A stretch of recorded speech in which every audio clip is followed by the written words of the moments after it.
కూడా రాకూడదు. ఇది ఆంధ్ర రాష్ట్రానికి సంబంధించిన ఫిషింగ్ ఏరియా. స్ట్రిక్ట్గా రూల్స్ ఉన్నాయి. మనం తమిళనాడులోకి పోకూడదు, తమిళనాడు వాళ్ళు మన వైపుకు మన దగ్గరికి ఇక్కడికి కూడా రాకూడదు. ఇవన్నీ స్ట్రిక్ట్గా రూల్స్ ఉన్నాయి.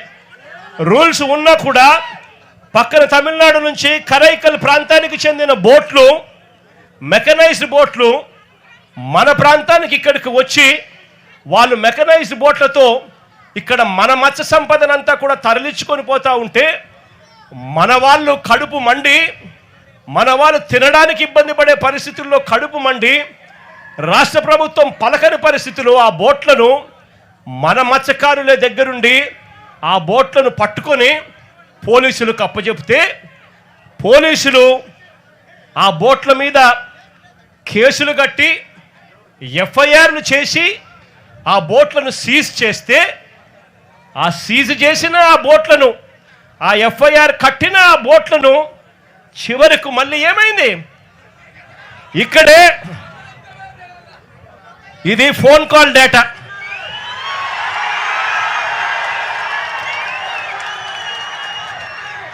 బీద సోదరులు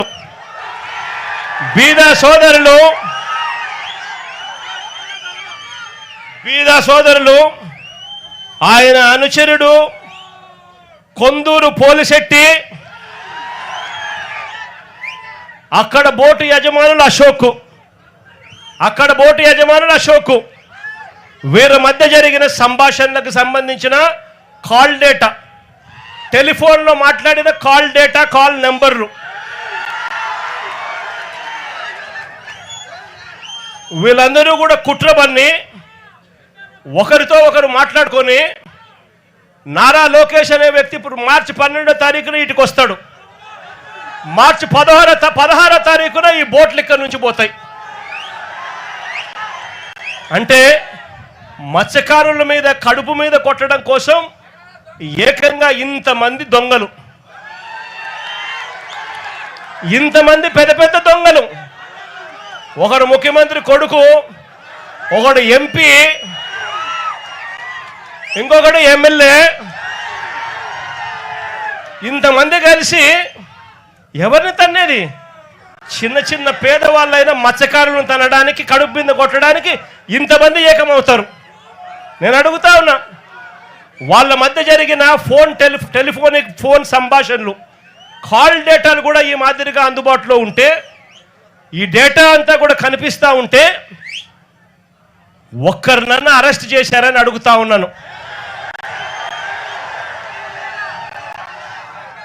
అంటే బోట్లకు సీజ్ చేసి ఎఫ్ఐఆర్ చేసి సీజ్ చేసిన బోట్లను దగ్గరుండి అధికారంలో ఉన్న ఈ పెద్దలే వీళ్ళే దొంగతనం తీసుకొని పోతే వీళ్ళు చేసింది ఏమిటి అని అంటే కేవలం పోలీసులను కొంతమందిని ట్రాన్స్ఫర్ చేసినారు. ఇంతవరకు ఒక్కరిని అరెస్ట్ చేయలేదు. నేను చంద్రబాబు నాయుడు గారిని గట్టిగా అడుగుతా ఉన్నా, అయ్యా చంద్రబాబు నాయుడు గారు, బంగారం దొరికింది అని చెప్పి పోలీస్ స్టేషన్లో కేసు పెట్టి పోలీస్ స్టేషన్లో సీజ్ చేసి ఆ సీజ్ చేసిన ఆ బంగారాన్ని ఎవరైనా దొంగతనం చేసుకొని పోతే మీరు ఇట్లే ఇడిచిపెడతారా అని అడుగుతా ఉన్నాను చంద్రబాబు నాయుడు గారిని.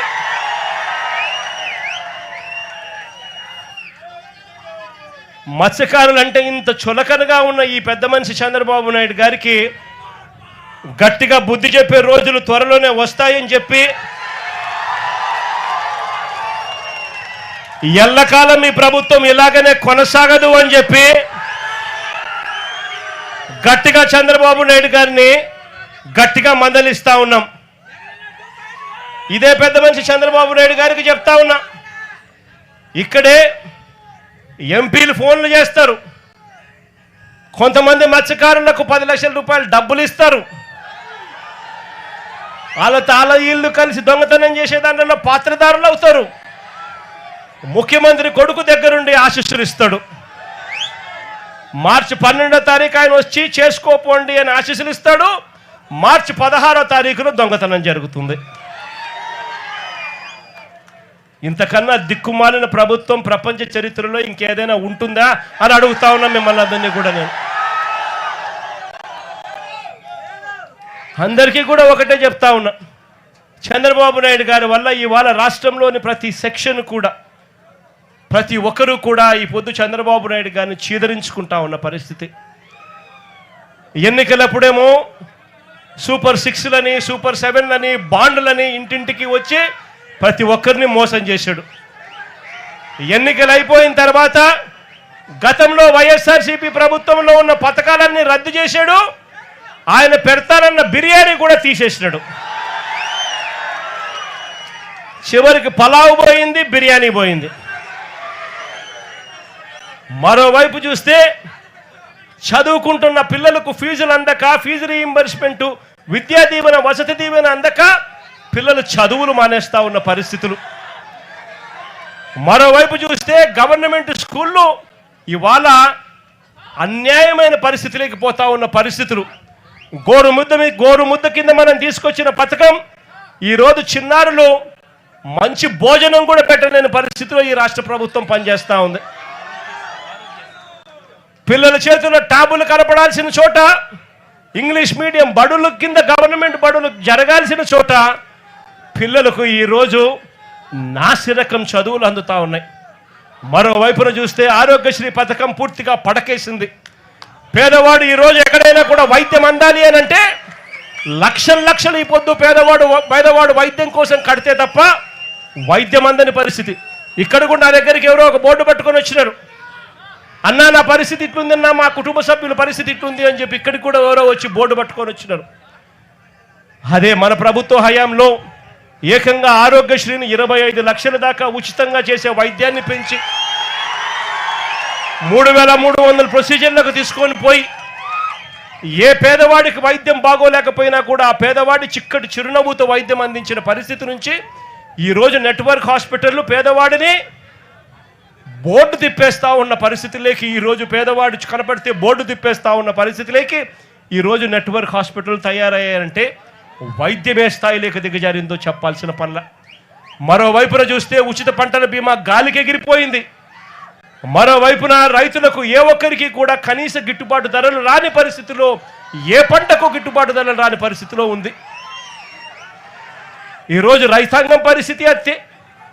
అక్క చెల్లెమ్మలకు గతంలో అన్ని పథకాలు అందిస్తూ అక్క చెల్లెమ్మలకు 0 వడ్డీ పథకాన్ని సైతం ఇస్తా ఉన్న పరిస్థితుల నుంచి ఈరోజు అక్క చెల్లెమ్మలకు ఏ పథకము అందక చివరికి 0 వడ్డీని కూడా తీసేసిన పరిస్థితిలో ఈరోజు అక్క చెల్లెమ్మల పరిస్థితులు ఉండరు. అన్ని రకాలుగా ఈరోజు ప్రజలు చంద్రబాబు నాయుడు గారిని తిడతా ఉన్న పరిస్థితులు. ఇలాంటి పరిస్థితుల మధ్య